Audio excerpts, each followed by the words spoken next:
read the news, we measure the death toll, we watch the TV being swallowed by wildfires, we hold onto the furniture in the typhoon, we migrate to countries that tell us to go back to where it burns, we sink with sand, we witness how gravel caves underwater, we send kind regards to Pakistan, Nigeria, and KwaZulu-Natal.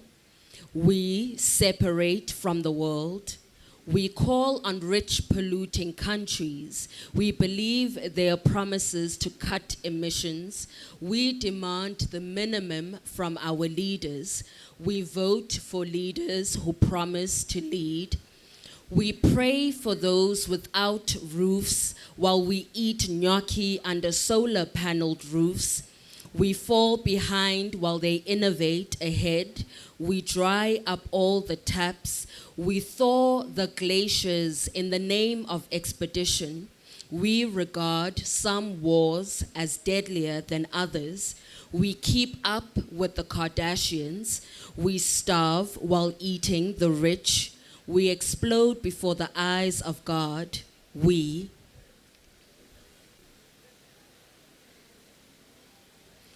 It begins on the coast, shorelines submerged in conflict and ceasefire. Those who do not have tongues to trade negotiate with their bodies. Swindlers settle inland, identifying trespassers. Millionaires and moguls harvest to hoard, uprooting indigenous practices in the interest of conservation. Conquest hunts and grabs and never asks for permission or forgiveness. The wild coast seabed recalls the Ogoni in Niger Delta. Black rain poisoning pipes from Flint to the Lisbech River. Greed is an illness too, a canker never satisfied, even as it depletes its own medicine. Citizens are sacrificed on the altar of expansionism, empires cultivated on the waves of exploitation. Nothing is too sacred to bulldoze or sell, not even cemeteries. Corporates have mastered how to commemorate the graves they are built on. They will always find money for surveillance and war. We are not too young to operate artillery or barricade doors. Militaries have training grounds in classrooms and churches too, and airstrikes do not wait for amen. 1994, a love poem. I want someone who is going to look at me and love me the way that white people look at and love Nelson Mandela. Someone who is going to hold onto my memory the way that white people hold onto Nelson Mandela's legacy. A lover who will build Robben Island in my backyard and convince me that I have a garden, fresh air, rainbow, and freedom. A TRC kind of lover. You don't know love until you have been loved like Nelson Mandela. You don't know betrayal until you have been loved like Nelson Mandela. You don't know Msuneri until you have been loved like Nelson Mandela. And this is one of the many residues of slavery, being loved like Nelson Mandela.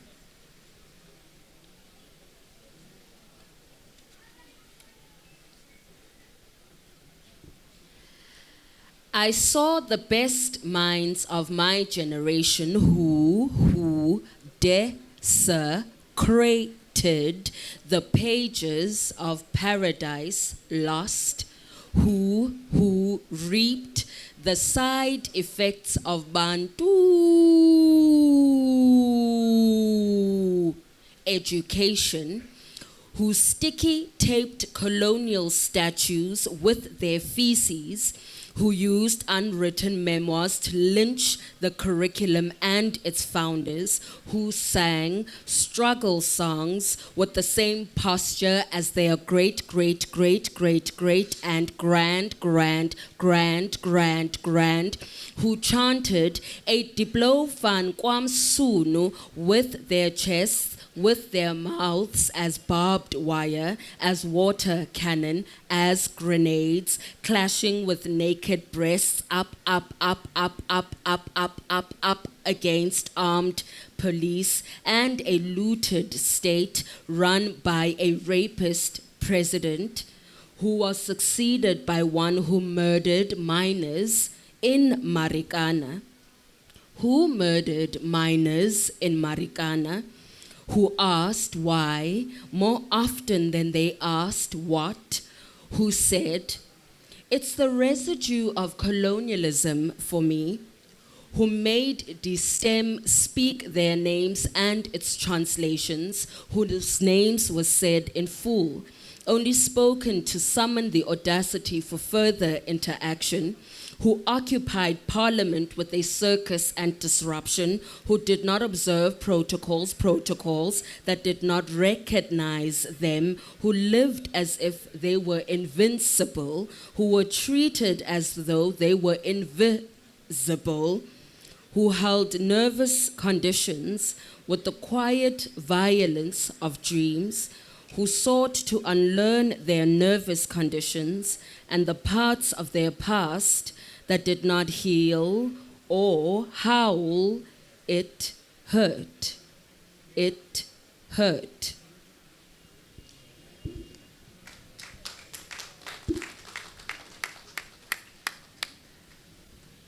Hi, everyone.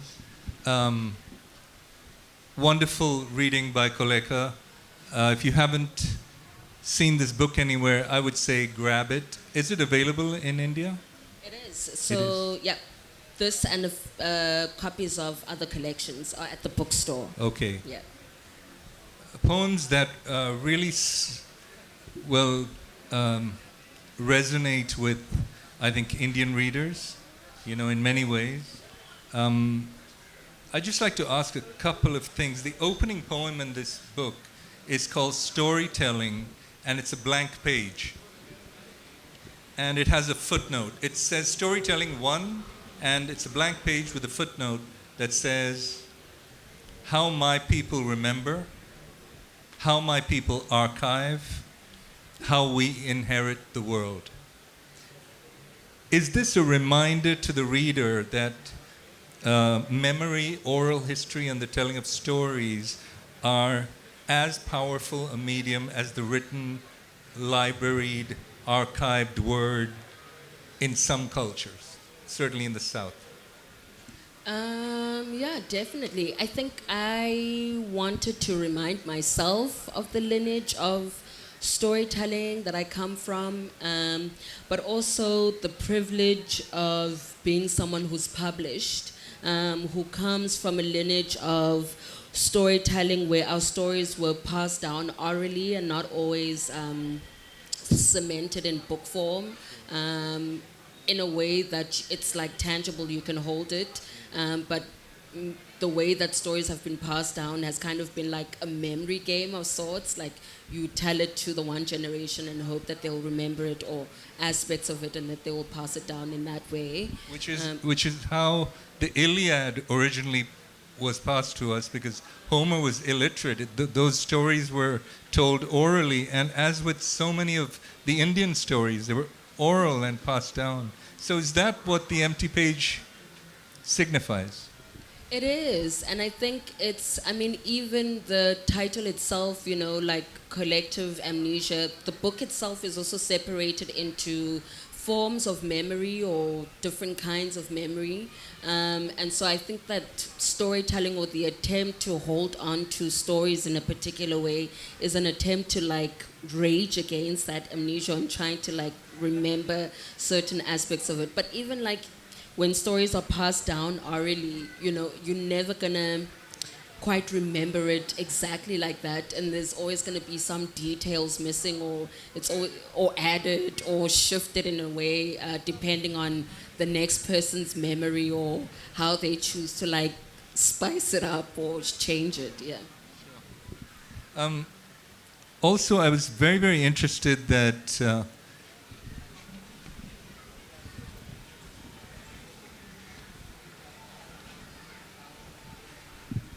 this is the poem that we're talking about, Storytelling. It's the first poem in this book, and it begins with an empty page.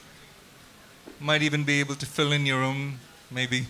So I was very, very interested to see that this book has sold more than 5,000 copies in 7 languages. That's for a poet, that is a huge amount. Absolutely. And you've begun your own publishing house called Magnano Media to republish this book, which is again pretty unusual and a pretty ambitious undertaking for a young poet. It seems also a perilous undertaking. Tell us how this came about. I think that I'm interested in the mechanics of. So I'm interested in writing and poetry and how like poems happen and how writing happens. But I think that I'm also really interested in like the back end of that, like how, like the production line of how books come to be. And so I think myself and also my friend over here who I'm traveling with, we've just been interested in how the production of books happen, but also I've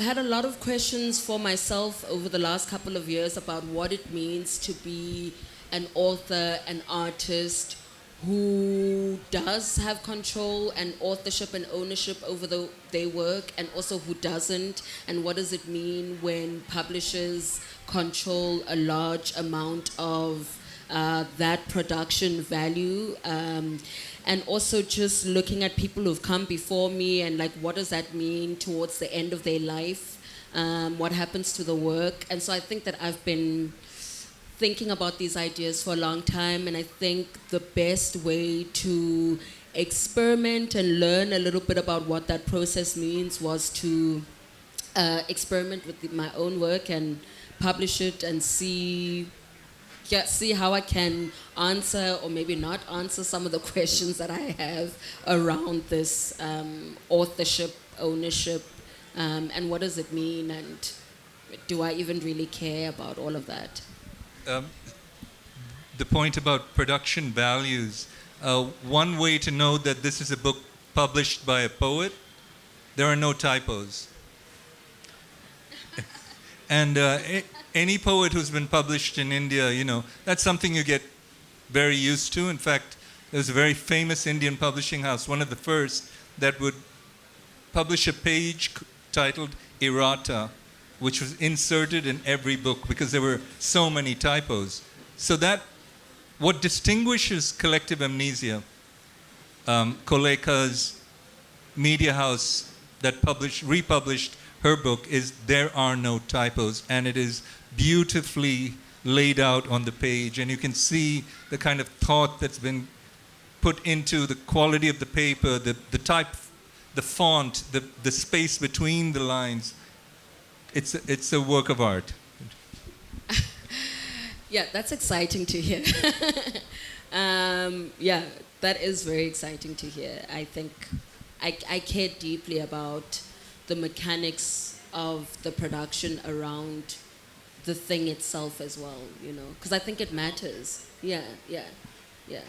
There's a poem in your book called Growing Up Black and Christian, and it reminds us, the poem reminds us that the first man we are taught to revere as children in church and in schools is a white man. And this applies to every country in the world. And growing up brown and Christian in this country takes many years to understand that the Christ that we see as a blonde, white-skinned, American-looking dude was originally from Palestine, a dark-skinned, dark-haired, fairly swarthy, fairly unwashed individual back in those days. And that figure has been whitewashed so tremendously. I was wondering if you would just read that poem. Yeah.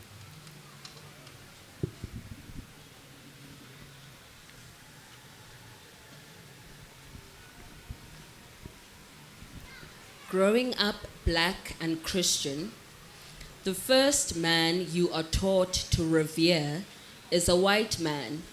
Then you go to school and learn the same. We do not blink, we do not question. And it is like this everywhere, all the time. The gospel is how whiteness breaks into our homes and brings us to our knees. Thank you.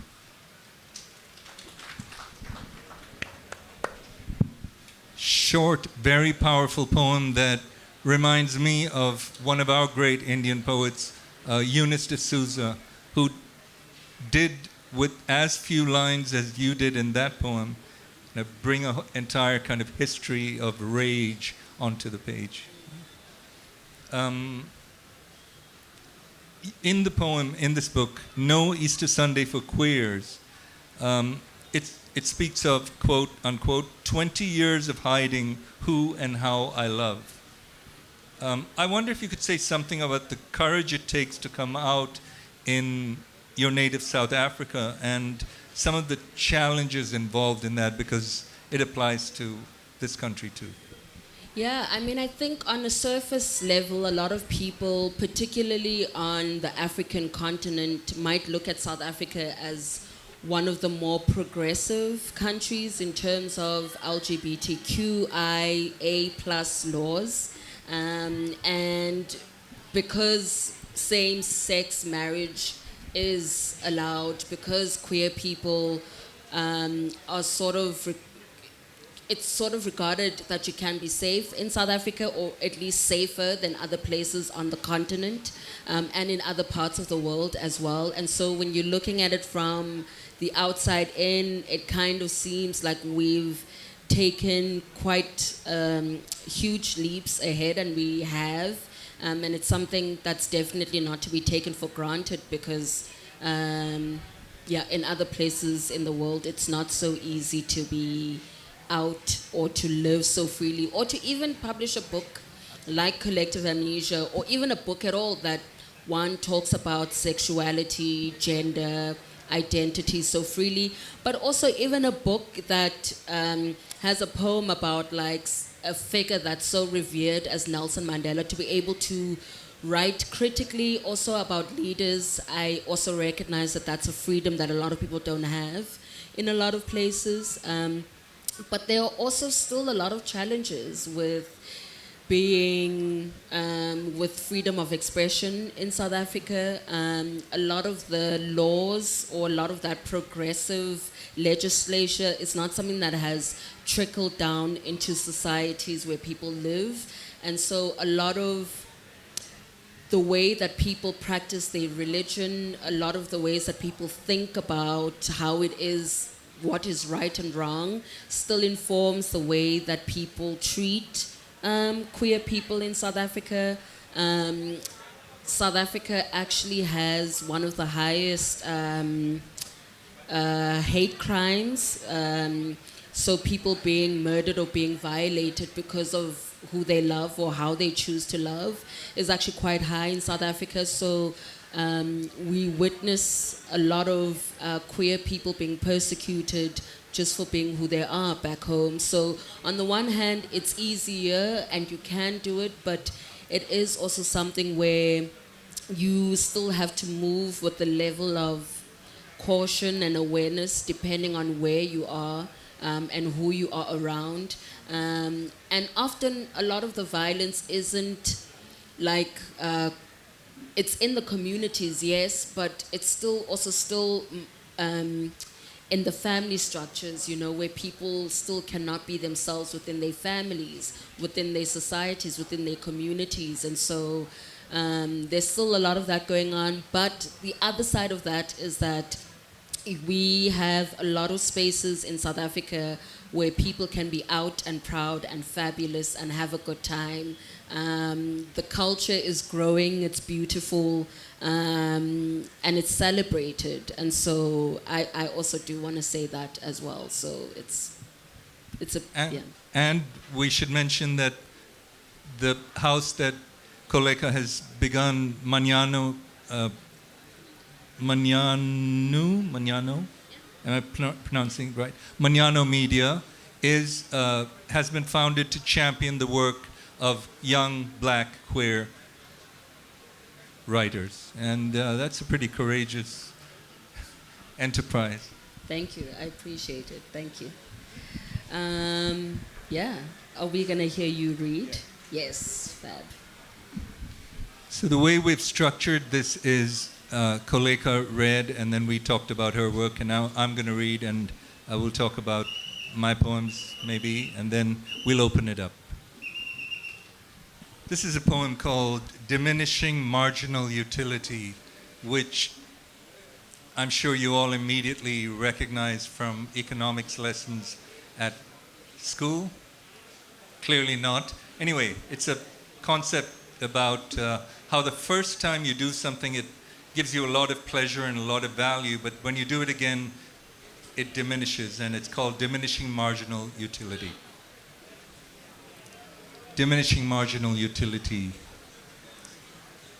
The first cigarette is all you've got. From the second, it's a downhill trot. You might as well not smoke it, so little does it satisfy. You might as well stroke it like a pet, sniff it and say, oh my. This is the law of farm, forest, and city. Rapidly diminishing marginal utility. Once learned, never forgotten. Applicable, alas, to everything. Kissers, earthquakes, the nobly rotten, cars, guitars, bliss on the wing. Sunsets on Mars are blue, sometimes purple too. An octopus dreaming changes color from pale to yellow to camo to black. Its suckers light up, synapses follow. It has a large brain and a knack for the avoidance of pain. I'll never eat octopus again. Utility doesn't always diminish in value. It can start at the bottom of the graph, never to rise, never to accrue gains or losses. Go ahead and laugh.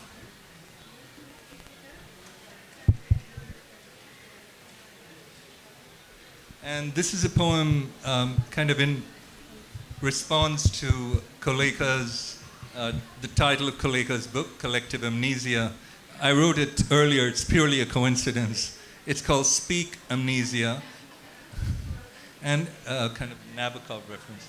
And a very unexpected presence appears in this poem, a man who has been accused of sexual assault 22 times, who's a convicted criminal, a kind of serial economic con artist, who might very well be the next president of the United States next week.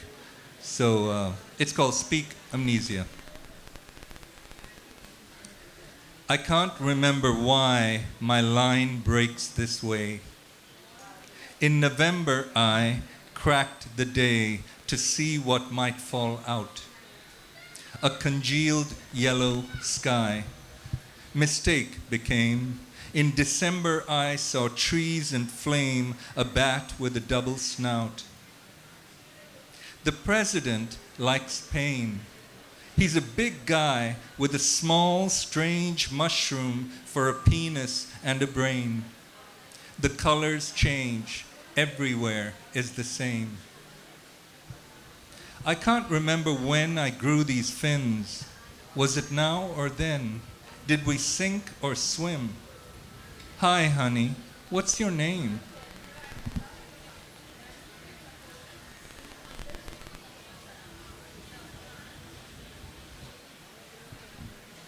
There's a poem called Pet Sounds, which is the title of an album by a band you've probably never heard of called the Beach Boys. And the interesting thing about this album is it's frequently voted as the greatest album in music history, usually by a group of white critics, music critics. So here's a theory why that might be. The Beach Boys made Pet Sounds in 1966. Some critics say it's the greatest album of all time, better than Kind of Blue, better than Around the World in a Day, or Body and Soul, or There's a Riot Going On, or Electric Ladyland. Taste is destiny. What about albums out the same year? Revolver, or Blonde on Blonde, or Aftermath? What makes Pet Sounds the greatest? A band that loved black music made Revolver. A band that wanted to be black made Aftermath. A Jewish poet made Blonde on Blonde. Pet Sounds is a reminder of a gone time when black or brown or Jewish people were not seen. You saw us only when you drove windows up through certain neighborhoods. You love Pet Sounds because this is music before blackness entered the world.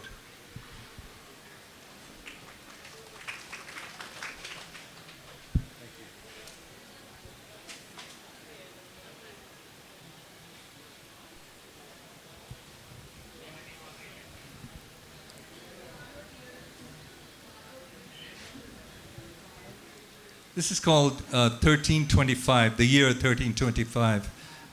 It's kind of maybe a history poem. Shams al-Din, the tangerine, is 21 when he sets off on pilgrimage.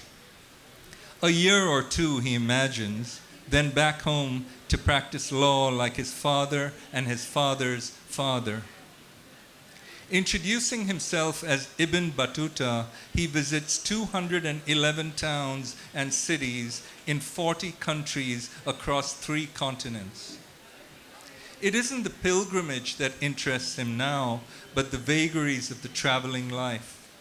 To ride into a town and look for somewhere to stay, to hear of a coastal city to the south and find berth on a ship, the ship boarded by pirates, wrecked against the rocks of a giant coast. To be kidnapped, to escape, to fall sick with an ailment that seems to originate in the bones. Slowly, over days and weeks in a dim room, over countless cups of bone broth, he is nursed back to health.